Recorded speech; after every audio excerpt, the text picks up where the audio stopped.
नमस्कार दोस्तों, एक बार फिर मैं आपका दोस्त अर्पित चौधरी एसएसबी के एक नई टॉपिक के साथ जिसका नाम है पर्सनल इंटरव्यू।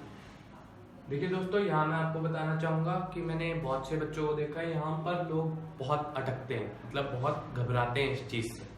मैं उनको बताना चाहूँगा यार, ये तो सबसे आसान चीज़ होती है एसएसबी में। इसमें सिर्फ 1-to-1 कॉन्वर्सेशन ही तो है। आपने किसी को ना लेक्चर देना है ना ग्रुप डिस्कशन करना है, बस सामने वाला आदमी आपसे क्वेश्चन पूछेगा, अगर आता है तो आपने बोल देना, नहीं आता है आई डोंट नो सर। तो जेन्युइन रहने का यहाँ पर बहुत बड़ा फायदा होता है। आप असली रहिए, कभी यहाँ पर तुक्के वगैरह ना मारे, ठीक है ना। जो चीज़ आती है गेसेस मत मारे, यहाँ पर जो चीज़ आती है वो आती है, नहीं आती बोल दो सॉरी सर। उन्हें भी पता है कि हर चीज़ किसी को नहीं आ सकती, ठीक है ना। हर बंदे को हर चीज़ नहीं पता होती, ठीक है। तो आप जो दिखाओगे उनको, जो आपने पीआईक्यू फॉर्म में लिखोगे वही आपसे वो पूछेंगे, तो दिखाओ वही जिसके बारे में आपको कुछ पता है, ठीक है ना। फालतू में हॉबीज में लिख दो रीडिंग न्यूज़पेपर, ठीक है ना। ऐसी गलती ना करें, फिर वो आपसे जीके के ऐसे ऐसे क्वेश्चन पूछेंगे, आप परेशान हो जाओगे। फिर कहेंगे वो आपने ही लिखा है सर यहाँ पर रीडिंग न्यूज़पेपर, हमने नहीं कहा था आपको रीडिंग न्यूज़पेपर, अपनी हॉबी में लिखो, ठीक है। स्पोर्ट्स लिखो आपकी हॉबी जो है। हाँ, अगर न्यूज़पेपर डेली पढ़ते हो तो फिर तो बेस्ट है, फिर तो और आंसर्स भी दे पा रहे हो, फिर तो बहुत पॉजिटिव इम्पैक्ट पड़ेगा, ठीक है दोस्तों। तो हम पर्सनल इंटरव्यू के बारे में बात करें। जो पर्सनल इंटरव्यू है दोस्तों, वो आपका या तो सेकेंड डे होगा या थर्ड डे होगा या फोर्थ डे होगा, ये कभी डिसाइडेड नहीं होता है, ठीक है। ये आपका वेरी करता है चेस्ट नंबर के हिसाब से, या जैसे आपको इंटरव्यूअर आपका बुला रहा है। इंटरव्यू या तो बोर्ड का डायरेक्टर लेता है, या इंटरव्यूअर ऑफिसर लेता है, या वाइस प्रेसिडेंट लेता है, ठीक है। तो इंटरव्यू ना जो है आपका 4 पार्ट्स में डिवाइड होता है दोस्तों, ठीक है। एक तो होता है अबाउट योर सेल्फ पार्ट, जो होता है ये स्ट्रेस रिलीज करने के लिए। जब आप एंटर करोगे ना इंटरव्यू रूम में, तो सबसे पहले आपने इंटरव्यूइंग ऑफिसर से हाथ मिलाना है। वो हाथ आगे पहले ही करा होगा आपके लिए, आपने नहीं उसको जाके करना, उसने हाथ पहले ही आगे करा होगा। अगर नहीं करा होगा तो आपने जाकर हाथ खुद नहीं मिलाना है, ठीक है। ये गलती नहीं करनी है। अगर उन्होंने हाथ आगे नहीं किया हुआ तो आप भी आराम से पीछे चेयर के जाके खड़े हो जाएंगे। हाँ, अगर हाथ आगे करा हुआ है तो ध्यान रखिए आपके हाथ में मॉइस्चर नहीं होना चाहिए, जो लैक ऑफ कॉन्फिडेंस शो करता है अगर आपके हाथ में मॉइस्चर है, ठीक है। आपने हाथ मिलाना है और चेयर के पीछे जाके खड़े हो जाना है, आगे नहीं खड़े होना कभी भी, चेयर के पीछे जाके खड़े हो जाना है। क्योंकि अगर आप आगे खड़े होगे तो इसका मतलब है आप डेस्परेट हो बैठने के लिए, बस मुझे बैठने का ऑर्डर दे दे, ये शो करता है मेंटली दूसरे बंदे को। तो आप चेयर के पीछे खड़े होइए, ठीक है। फिर सर कहेंगे आपको कि प्लीज सिट डाउन, फिर आपने चेयर को विदाउट कोई भी मूवमेंट के बैठ जाना है, हिलाना नहीं है चेयर को बिल्कुल भी, आगे आके बैठ जाना है, ठीक है। फिर वो स्ट्रेस रिलीज करेगा इंटरव्यूअर आपका, फिर आपसे आपके बारे में पूछेगा अबाउट योर सेल्फ राउंड, आप कहाँ से आए हैं, कौन से स्कूल से पढ़ के आए हैं, ये सब पूछेगा आपसे इंटरव्यू। तो ये तो आपने जो पीआईक्यू फॉर्म में लिखा है आपकी परसेंटेज क्या है, वही आपने सेम यहाँ पर बताना है, ठीक है। तो अपना पीआईक्यू फॉर्म से आप जब भर रहे हो तो उसको ध्यान में रखिए कि हमने क्या लिखा था, अच्छे से आपको याद होना चाहिए। तो ये होता है अबाउट योर सेल्फ राउंड। इसमें आपका नाम कैसे पड़ा, आपका नाम किसने रखा, क्यों रखा, क्या रीजन हो सकता है इसके पीछे, ठीक है। तो ये आपकी अपब्रिंगिंग कैसे हुई, तो ये चीजें आपको अबाउट योरसेल्फ राउंड तो आप पहले प्रिपेयर करके जाए। इंटरव्यू से पहले आपको पता होना चाहिए अपने बारे में, बिल्कुल थरो नॉलेज होनी चाहिए। मैंने क्या क्या गलती करी है स्कूल्स में, कौन सी मेरी फेवरेट टीचर थी, कौन सी मेरी वर्स्ट टीचर थी, ये कभी नहीं बोलना। अगर वो बोले कि आपको कोई टीचर अच्छी ना लगी हो तो आपने घुमा के आंसर देना है। देना तो है, नो तो कोई रीजन नहीं होता इसका, कोई आंसर नहीं है, देना तो है पर घुमा के आंसर देना है। जैसे कि सर मैं एक सब्जेक्ट में वीक था, ठीक है, उसके बाद उसलिए मुझे वो सब्जेक्ट अच्छा नहीं लगता था, इसलिए उस सब्जेक्ट में मेरे मार्क्स नहीं आते थे, उसकी वजह से मुझे टीचर नहीं अच्छी लगती। टीचर अच्छी थी पर वो सब्जेक्ट मुझे अच्छा नहीं लगता था, उस वजह से मैं उनकी क्लास में जाना नहीं था, फिर मुझे अच्छा नहीं लगता था वो टीचर, ठीक है। आपने ऐसे बोलना, डायरेक्ट नहीं बोल देना, नाम नहीं बोल देना डायरेक्ट, ठीक है ना। तो आपने थोड़ा घुमा के आंसर देना है। और अगर वो आपको बोले आप कहाँ पर रहते हो, कौन सी स्टेट में, कौन से डिस्ट्रिक्ट में, तो जैसे मैं अम्बाला डिस्ट्रिक्ट में रहता हूँ, मैंने अगर अम्बाला बोला सिर्फ sir I am from Ambala district, तो फिर बहुत नेगेटिव इम्पैक्ट पड़ा कि मुझे अपने डिस्ट्रिक्ट के बारे में कुछ नहीं पता।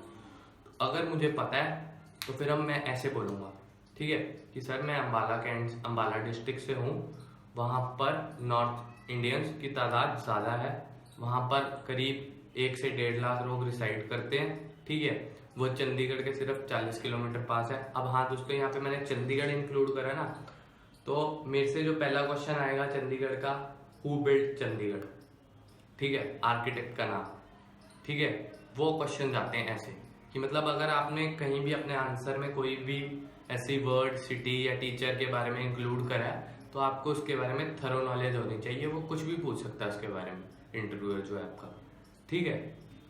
तो हाँ, मैं बताना चाहूँगा चंडीगढ़ ली कॉर्ब्यूसियर नाम के आर्किटेक्ट ने डेवलप किया है, ठीक है।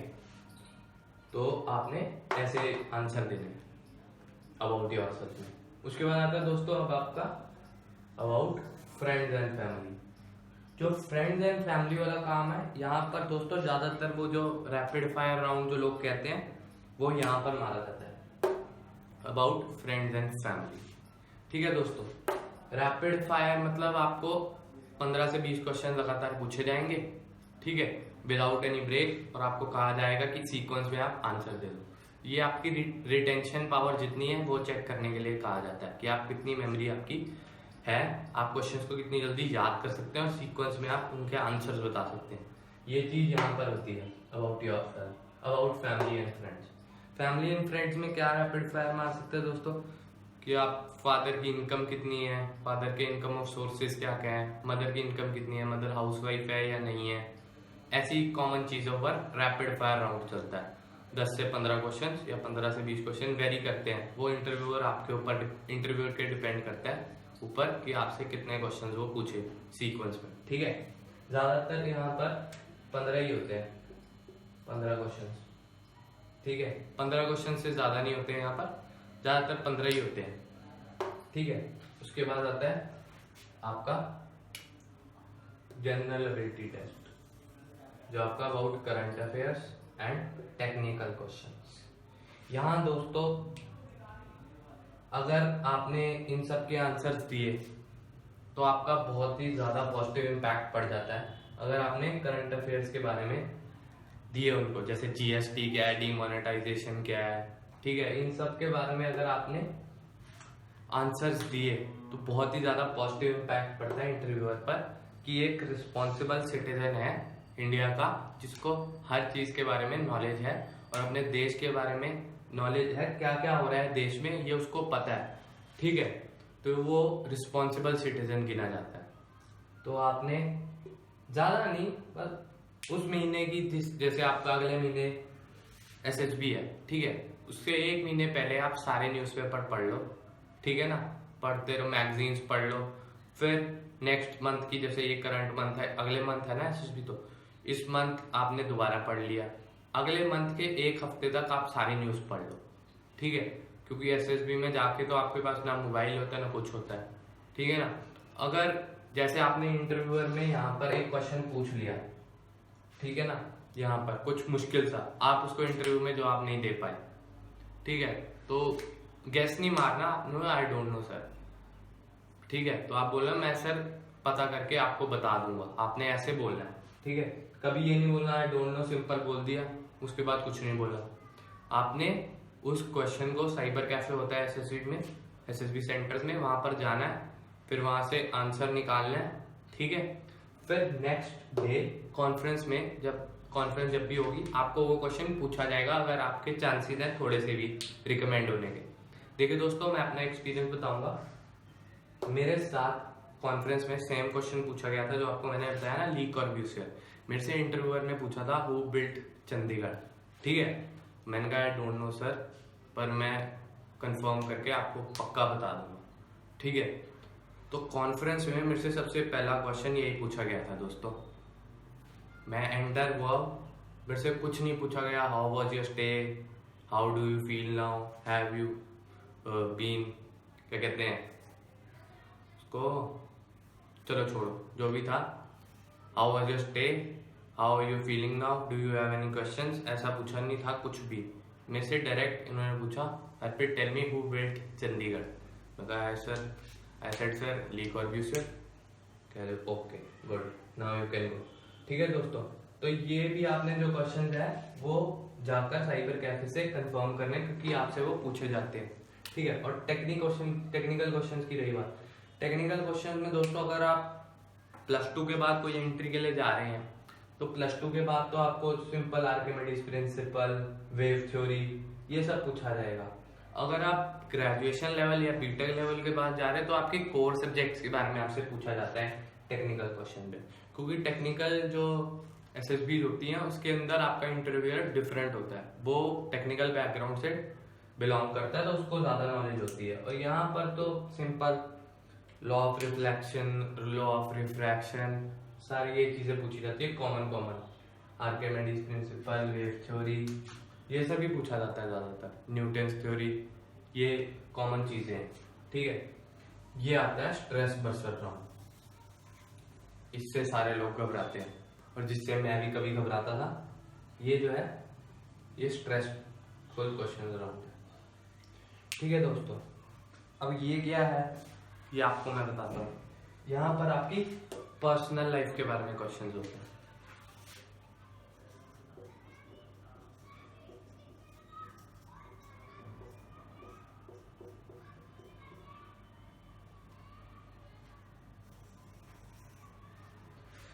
ये दोस्तों पर्सनल लाइफ के बारे में आपके क्वेश्चन होते हैं। पर्सनल लाइफ मतलब कि अबाउट योर गर्लफ्रेंड, ठीक है, अबाउट योर रिलेशनशिप्स, ये चीजें स्ट्रेसफुल राउंड में आते हैं। ठीक है दोस्तों, ये ज्यादातर हर किसी से नहीं पूछे जाते हैं स्ट्रेसफुल क्वेश्चंस, पर ये उनसे पूछे जाते हैं जिन पे थोड़ा डाउट लगता होता है कि जो ज्यादा हंस रहा है इंटरव्यू में, ज्यादा कनेक्ट हो रहा है ऐसे इंटरव्यूअर के साथ, तो लगता है इंटरव्यूअर को ये थोड़ा अलग किस्म का बंदा है, थोड़ा नॉटी है, इससे पूछूंगा मैं ये क्वेश्चन। ठीक है, बिल्कुल अगर शरीफ लौंडा है, कुछ नहीं बोल रहा, चुपचाप इंटरव्यूअर के आंसर दे रहा है, उससे ये कभी क्वेश्चन नहीं पूछे जाएंगे। हाँ, जो ज्यादा घुल मिल रहा है तो इंटरव्यूअर भी पूरा घुलेगा, और यहाँ आप गलती करते हो। इंटरव्यूअर वो आपसे घुलने की कोशिश करेगा पर आपने नहीं घुलना है। ध्यान रखना है कि आपके वो सीनियर है, वो सर है आपसे, ठीक है, आपने उनसे नहीं घुलना है बिल्कुल भी। पूरा कोशिश करेंगे आपसे घुल मिल के आपके फ्रेंड की तरह बात करेंगे, पर नहीं, यहाँ आपने गलती नहीं करनी है, आपने उनको एज ए इंटरव्यूअर ही ट्रीट करना है। ठीक है दोस्तों, कुछ ज्यादा नहीं है, अपने आप फ्रैंक हो जाना है उनके सामने, बिल्कुल भी कहेंगे बेशरम बंदा, सीनियर की रिस्पेक्ट नहीं करता, वो बिल्कुल सबसे फ्रैंक हो ही जा रहा है। ठीक है, तो ये पर्सनल लाइफ क्वेश्चंस हो। पर्सनल लाइफ क्वेश्चंस दोस्तों यहाँ पर आपकी रिलेशनशिप के बारे में पूछा जाता है, गर्लफ्रेंड के बारे में पूछा जाता है दोस्तों। तो यहाँ मैं आपको बताना चाहूंगा कि अगर आपकी गर्लफ्रेंड है भी तो आपने पंगा नहीं लेना है, उनको नो बोल देना है। ठीक है, यहाँ मैं आपको बोलूंगा कि झूठ बोलो, क्यों बोलो ये आपको मैं बताता हूँ। अगर गलती से आपने बोल दिया कि आपकी गर्लफ्रेंड है दोस्तों, तो फिर तो आपको वो नंगा करने में कोई कसर नहीं छोड़ेंगे। ठीक है, बहुत बुरी तरह से आपकी लेंगे, आप परेशान हो जाओगे कि ये क्या पूछ रहे हैं। इससे बेटर है कि आप, जिनको पूछा हुआ है क्वेश्चन और जिन्होंने यस आंसर किया वो जानते हैं इस बात को। ठीक है, तो आपने कोई भी यहाँ पर पागलपंती नहीं करनी है, ज्यादा सच्चाई नहीं करनी है। अगर नहीं है तो बहुत बढ़िया है, अगर है तो झूठ बोलो। ठीक है ना, फालतू में अपने लिए पंगा क्रिएट करने वाली बात है। ठीक है, उसको क्या पता लग रहा है इंटरव्यूअर को कि आपकी गर्लफ्रेंड है कि नहीं है। ठीक है ना, ये तो कॉमन बात है, इसमें तो झूठ बोल सकते हो ना। आपके PIQ फॉर्म में लिखा है कहीं do you have any girlfriend, और आपने यस में टिक कर दिया, वहां जाके नो बोल दिया, ऐसा तो कुछ नहीं होता ना। ठीक है ना, तो आपने यहाँ पर ऐसा काम नहीं करना है। ठीक है ना, आपने बोल देना नहीं sir I don't have any girlfriend. फिर वो पूछेगा क्यों नहीं है आपके पास गर्लफ्रेंड, फिर आप बोलो सर मेरा पढ़ाई पे ज्यादा कंसंट्रेशन थी, मैंने इन चीजों के बारे में नहीं सोचा। ठीक है, और यही आप अगर बोलते कि आपकी गर्लफ्रेंड है तो आपसे इंटरव्यूअर पहला क्वेश्चन पूछता आपने सेक्स किया उसके साथ। अगर किया होता तो फिर और गंदी करता, अगर नहीं बोला आपने तो फिर बोले वाई आर यू इम्पोर्टेंट, आपका खड़ा नहीं होगा। ये चीजें सिंपल पूछी जाएंगी आपसे, अपने दिमाग में से निकाल दीजिए कि मैं झूठ बोल रहा हूँ। ठीक है, जिन लोगों से पूछा हुआ है वो जानते हैं इस क्वेश्चन के बारे में। ये बहुत स्ट्रेसफुल राउंड होता है, आपके ऊपर स्ट्रेस बनाने के लिए ऐसे क्वेश्चंस पूछे जाते हैं, ठीक है ना दोस्तों। तो आपने ऐसी गलती बिल्कुल नहीं करनी है। और करंट अफेयर्स पर बहुत जोर देना है, ठीक है। टेक्निकल क्वेश्चंस पर बहुत जोर देना, अपनी कोर फील्ड के बारे में आपको सब कुछ पता होना चाहिए, अपनी फैमिली के बारे में आपको सब कुछ पता होना चाहिए, फ्रेंड्स के बारे में भी तो सब कुछ पता होना चाहिए, ठीक है। अपने बारे में तो पता ही होना चाहिए सब कुछ, PIQ फॉर्म में जो आपने लिखा है सब कुछ आपको पता होना चाहिए दोस्तों। इंटरव्यू में ऐसा होता है, इंटरव्यूअर आपसे वही क्वेश्चन पूछेगा जो आप उसको मतलब आप चाहते हो कि वो पूछे आपसे, वो वही क्वेश्चन पूछेगा, ठीक है। तो उसको दिखाओ वही, हाँ मैं फुटबॉल प्लेयर हूँ, मेरे से फुटबॉल के ही क्वेश्चन पूछेगा, क्रिकेट के नहीं पूछेगा, ठीक है। आप उसको दिखाओ वही जो आप हो, वो आपसे वही क्वेश्चन पूछेगा, ठीक है दोस्तों। तो आपको उम्मीद करता हूँ ये वीडियो पसंद आई होगी। अगर आपको हमारी वीडियो पसंद आई हो दोस्तों तो इसे सब्सक्राइब करना ना भूले, मेरे चैनल को लाइक करिए और शेयर करिए अपने फेलो कैंडिडेट्स के साथ। जय हिंद।